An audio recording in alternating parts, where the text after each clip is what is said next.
E aí, galerinha do sétimo ano, vamos que vamos? Hoje, nossa aula de história vai ter um novo tema. O tema se chama Renascimento. E aquilo que a gente fala renascer é porque já nasceu, né? Então tá ressurgindo. E por que vai receber esse tema? Esse momento da história é conhecido, esse período da história é conhecido como Renascimento Cultural Europeu. Porque é basicamente na Europa, é de aspectos culturais, a gente vai influenciar muito a questão do pensamento humano, das ideias humanas e da cultura humana, né? Como também renascimento, por quê? Porque vai ter uma característica que a gente vai entender daqui a pouco. Vamos lá, primeiramente, entender as primeiras grandes ideias desse movimento renascentista. Primeiro, é o antropocentrismo no lugar do teocentrismo. Isso aí vai ter uma substituição, já que na Idade Média, né, o tempo todo, o cristianismo, a igreja é extremamente poderosa, principalmente na educação e na questão das artes e das ideias. Ela controla isso, e com isso a gente tem um mundo que se chama teocêntrico.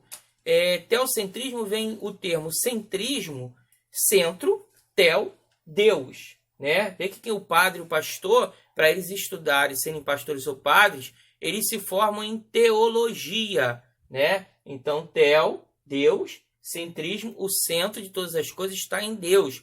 Esse era o olhar da igreja. Então, todas as artes, toda a ciência, ela sempre seguia, né? Não podia em momento algum ir contra o pensamento religioso. E agora, com esse novo movimento, antropo quer dizer homem, centro, o homem. Então, o homem acaba se tornando o centro do pensamento, das ciências, das artes. Vai ter até alguns pensadores que vão dizer o homem à medida de todas as coisas. É porque esses pensadores, esses artistas eram ateus, não eram cristãos? Não, gente. Só que eles achavam que a ciência, né, e a arte deveria ter um pensamento também um pouco independente da religião e que poderia questionar alguns valores religiosos. E a igreja não permitia isso. Então, a gente tem um momento em que o Renascimento vai propor o antropocentrismo substituir o teocentrismo. Segunda grande característica é a valorização da razão. Não é mais aquilo que... Você não aceita mais aquilo que é dito para você. O Renascimento vai valorizar o cientificismo, o questionamento, a dúvida, né? O racionalismo, né? Vai valorizar muito dessas compreensões humanas para a gente entender de fato o que a gente está vendo, a experiência, né? Por isso que a ciência vai ter algumas mudanças, só que vai, claro, tudo isso a gente está falando que é o pensamento renascentista, mas que vai ter um grande enfrentamento com o pensamento que era o da época, que era o da igreja, o pensamento medieval. Então a gente vê que é o início de um confronto, né? Bem, aonde nós e nessa questão de renascimento cultural, apesar de ser europeu, esse renascimento ele vai ter muita força numa região conhecida como Península Itálica, porque a Itália, como um país que a gente conhece hoje, ainda não existia. Lá eram vários reinos independentes. Então, essa Península Itálica, né, que seria o que a gente conhece de Itália hoje, eram vários estados ou reinos independentes. Né? Como se você pegasse o Brasil e o Brasil fosse só não fosse uma nação, fosse um conglomerado de povos unidos, mas que cada estado fosse um reino independente. A Itália era muito assim. O que você vai ter de identificação entre eles, na verdade, é a questão regional e a língua italiana que vai surgir do latim. Né? Lembrando que do latim surgem aquelas várias línguas. E aí a gente vai entender por que os italianos, esses reinos italianos, eles são pioneiros, são os primeiros a desenvolver o renascimento cultural europeu. Algumas características: o desenvolvimento e a burguesia comercial da região. O desenvolvimento das cidades, do comércio das cidades é muito grande daquela região. A gente vai entender tudo isso em uma característica só. A burguesia era uma burguesia que enriquecia em cima desse comércio, né? O urbanismo. Esse urbanismo, essas cidades com o comércio, né, essas cidades cresceram, ostentaram, cheias de luxo. E por que tudo isso aconteceu, gente? Essas três características: desenvolvimento e a burguesia comercial e o urbanismo dessas cidades italianas. Gente, graças ao quê? Aquele acordo, né, que controlava o mar Mediterrâneo, controlava o comércio ali, entre esses reinos italianos e os povos do Oriente. Né, principalmente os povos muçulmanos e assim eles tinham acesso ao restante do Oriente. Então, com isso, mercadorias, né, tudo que vinha do Oriente passava pela Península Itálica. E esse controle rendeu muito ouro, muito dinheiro a esses reinos. E o enriquecimento desses reinos fez com que desenvolvesse o comércio, a burguesia local e as cidades se urbanizassem mais rápido. A gente vai ver Portugal e Espanha, quando a gente estudou sobre as grandes navegações, eles irem para poder tentar achar outra rota para sair do controle econômico que estava na mão desses reinos italianos. Então, enquanto esteve, esses reinos se deram bem, né? Começaram a serem favorecidos. E aí, muito dinheiro, os próprios burgueses e governantes também investiam no crescimento da cidade, no desenvolvimento da cidade, no urbanismo dessa cidade. Bem, a cultura grega, como fala de renascimento, porque a cultura que se espelhava ainda com uma grande arte antes da questão da igreja entrar era o greco-romano, lá do mundo antigo. Só que lembrando que o greco-romano, ele trabalhava muitas divindades da época, e essas divindades tinham corpos humanos e tratava muito da nudez, principalmente a nudez masculina, coisa que a igreja vai condenar todo tipo de nudez, né, pela questão do valor moral da igreja.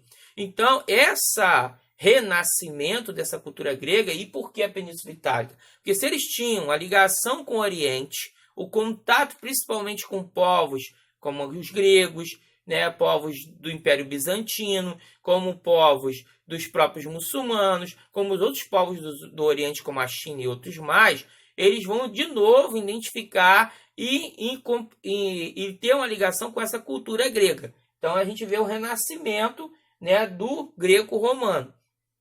E o mecenato? O mecenato era que alguns homens, alguns burgueses, famílias ricas, né, principalmente na família dos Médici, dos Sforza, dos Botevigros, e a própria igreja depois também vai ser mecenas.